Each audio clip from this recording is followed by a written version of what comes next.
அருட்பெரும் ஜோதி அருட்பெரும் ஜோதி தனிப்பெரும் கருணை அருட்பெரும் ஜோதி எல்லாம் செயல்கூடும் என் ஆணை அம்பலத்தே எல்லாம் வல்லான் தனையே ஏத்து.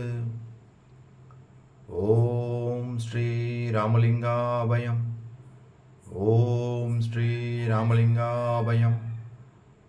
ஓம் ஸ்ரீ ராமலிங்காபயம். எல்லோருக்கும் வணக்கம். இது எனது யூடியூப் சேனலான எல்லாம் செயல்கூடும் வள்ளலார். நான் வள்ளலார் முத்து பேசுகிறேன். இன்றைய பதிவில் நாம் மாயை வலிக்கு அழுங்கல் என்ற தலைப்பின் கீழ் வரும் 7வது பாடலுக்கான விளக்கத்தை பார்க்க இருக்கின்றோம். முதலில் நான் பாடல் வரிகளை படிக்கிறேன், பின்பு விளக்கத்தை பார்ப்போம். வருந்த நேர்பெரும் பாரமே சுமந்து வாடும் ஓர் பொதிமாடென உழன்றேன். பருத்த ஊனோடு மலமுணத் திரியும் பன்றி போன்றுளேன். நன்றி ஒன்றறியேன். கருத்திலாத அயல் குறைத்து அலுப்படைந்த கடைய நாயினிற் கடையனேன். அருட்கு பொருத்தன் ஆவதற்கு என் செய்ய கடவேன். புண்ணியா என்னை புரிந்து கொண்டு அருளே.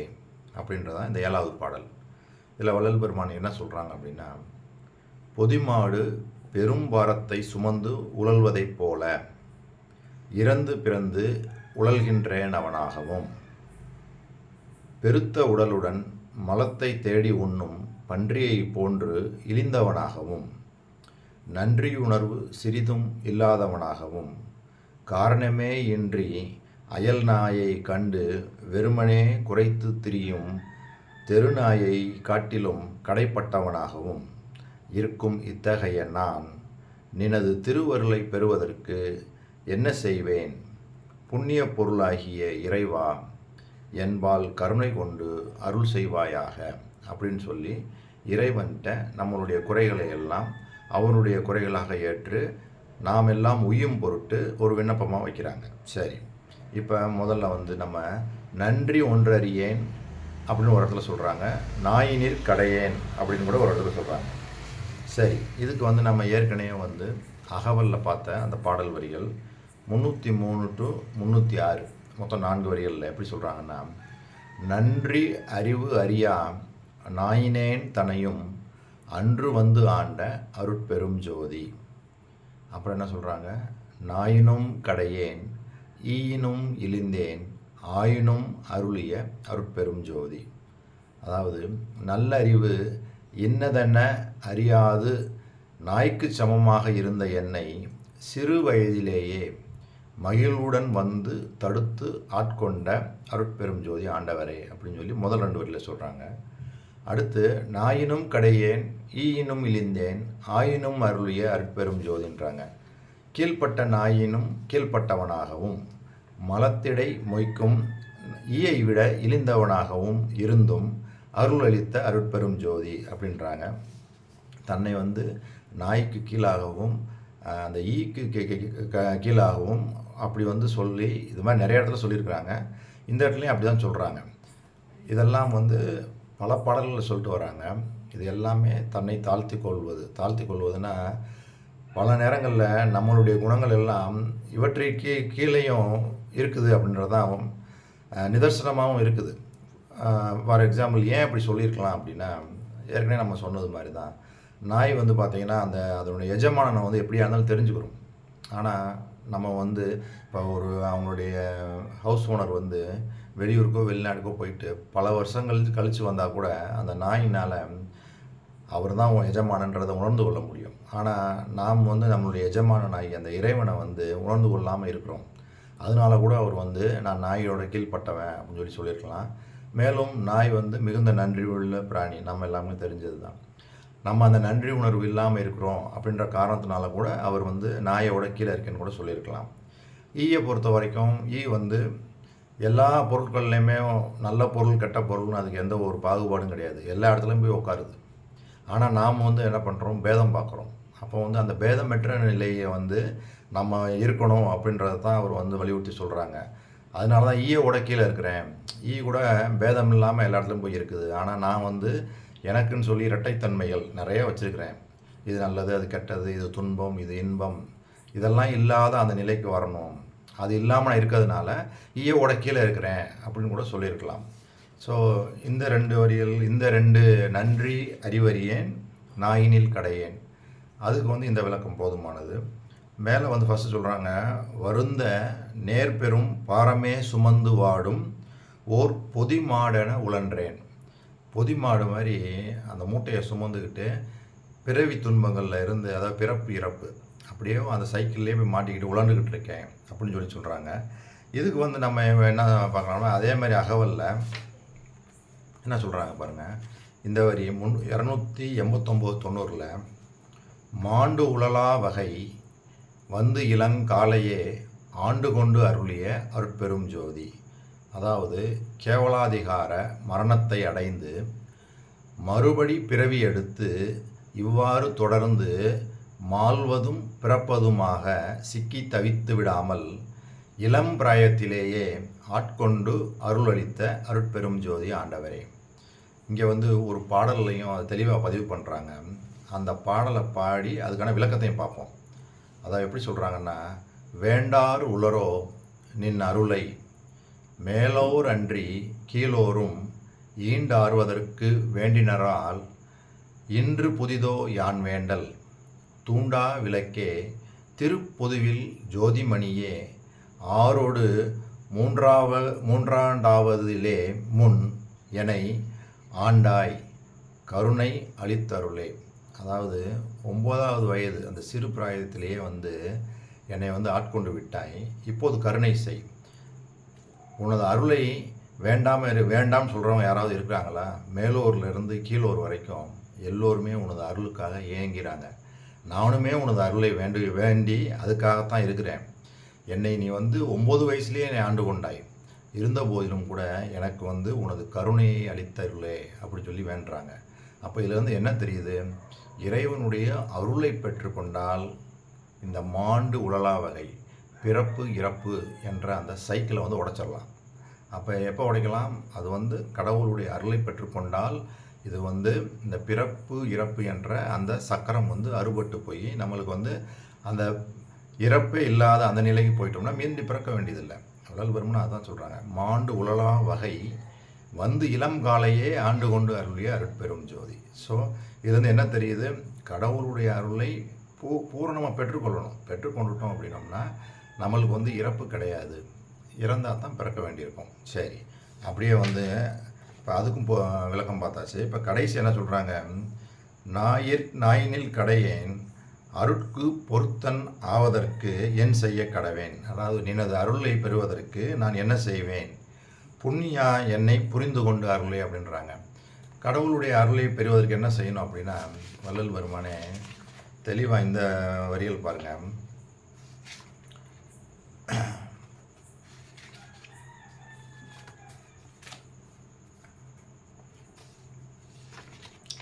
பிரிவேது உனை பிடித்தனம் உனக்கு நம் அறிவே வடிவெனும் அருட்பெரும் ஜோதி.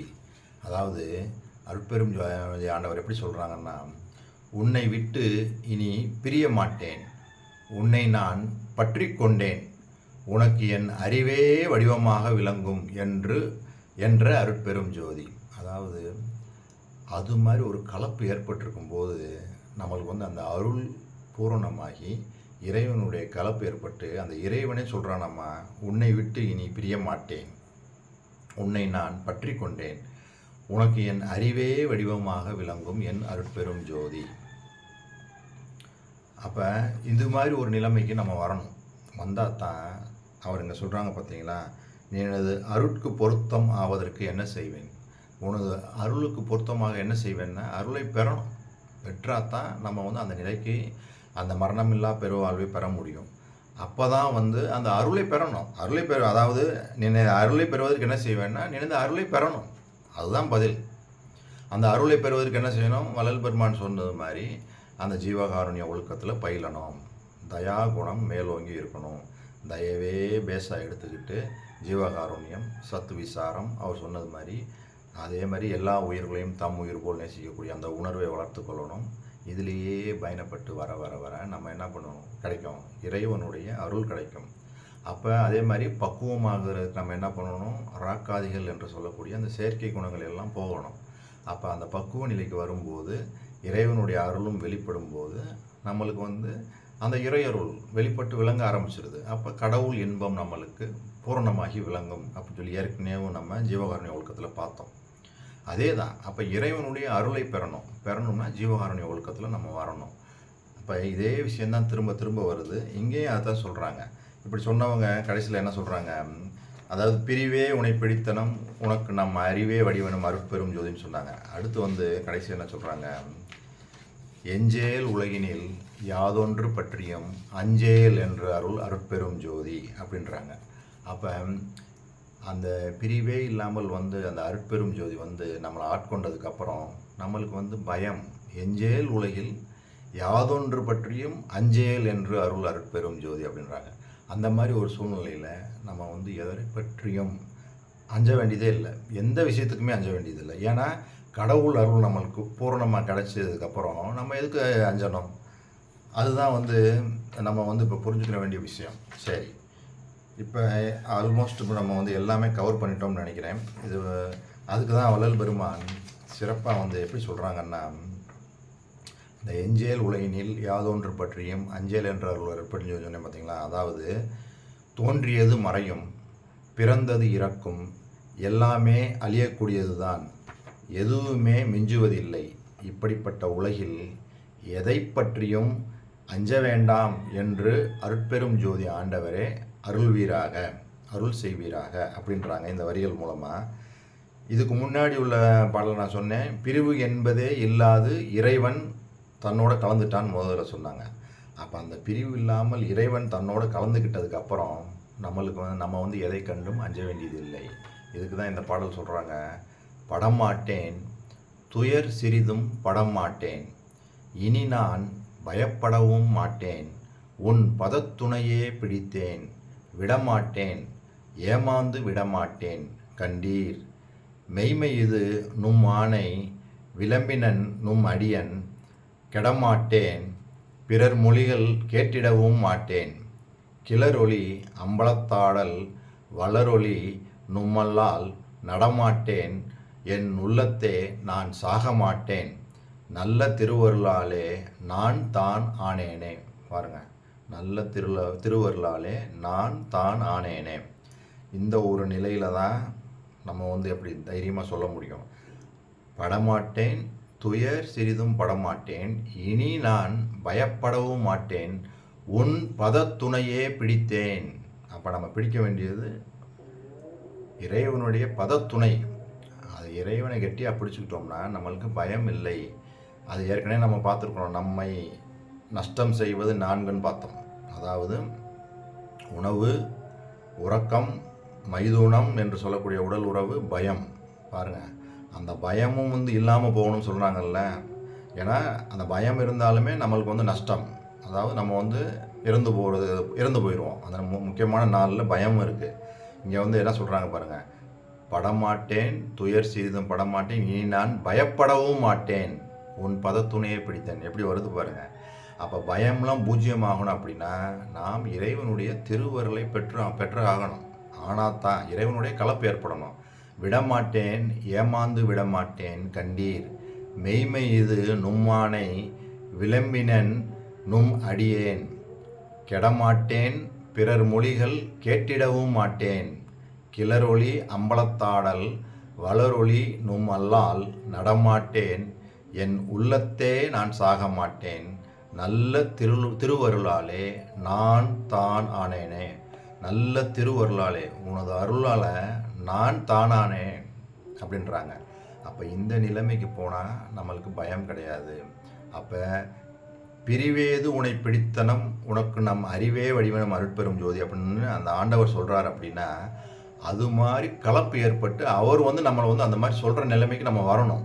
எப்போ அந்த மாதிரி நிலைமை ஏற்படும் அப்படின்னா, வள்ளல் பெருமான் சொன்னது மாதிரி ஜீவகாருண்ய ஒழுக்கத்தை வள்ளல் பெருமான் சொன்னது மாதிரி ஃபாலோ பண்ணி அந்த ஒருமை உணர்வோடு நாம் ஜீவகாருண்யம் பழகி வர வர அவர் சொன்னது மாதிரி அந்த இந்திரிய ஒழுக்கம், கர்ண ஒழுக்கம், ஜீவ ஒழுக்கம், ஆன்ம ஒழுக்கம் அதில் பயின்று வரணும். அதே சமயத்தில் அந்த ராக்காதிகள்னு சொல்லக்கூடிய செயற்கை குணங்கள் எல்லாம் போகணும். தத்துவங்கள் எல்லாம் தனித்தனியாக கடக்கணும். மும்மலங்கள் எல்லாம் விலகணும். இவ்வளவும் இப்படியெல்லாம் ஒருமிச்சு எல்லாம் நடக்கும்போது இறைவனுடைய அருள், அப்போ நம்ம பக்குவ நிலைக்கு வந்துடுவோம். வரும்போது இறைவனுடைய அருள் வெளிப்பட்டு விளங்கும்போது அந்த இறை இன்பம் அது நம்மளுக்கு பூர்ணமாகி விளங்க ஆரம்பிச்சிடும். இதுதான் இந்த ஆர்டர் தான், இப்படி தான் இதெல்லாம் சேர்த்து தான் வள்ளல் பெருமான்னு சொல்கிறாங்க.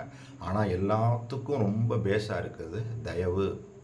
அந்த ஜீவகாருண்ய ஒழுக்கம் தான் பேஸாக எடுத்துக்கிட்டு நம்ம அப்படியேவும் மற்ற நான் சொன்ன மற்ற விஷயங்களையும் சேர்த்து ஒருமிச்சு பண்ணிக்கிட்டே வரணும். வர வர வர வர நம்மளுக்கு என்ன ஆகும், அருள் நிலையை பூர்ணமாக பெற்றலாம், மரணமில்லா பெருவாழ்வை பெற்றுக்கொள்ளலாம். இங்கே அவர் சொல்கிறது மாதிரி நாயினில் கடையேன் அருட்கு பொருத்தன் ஆவதற்கு என் செய்ய கடவேன் அப்படின்றாங்கல்ல.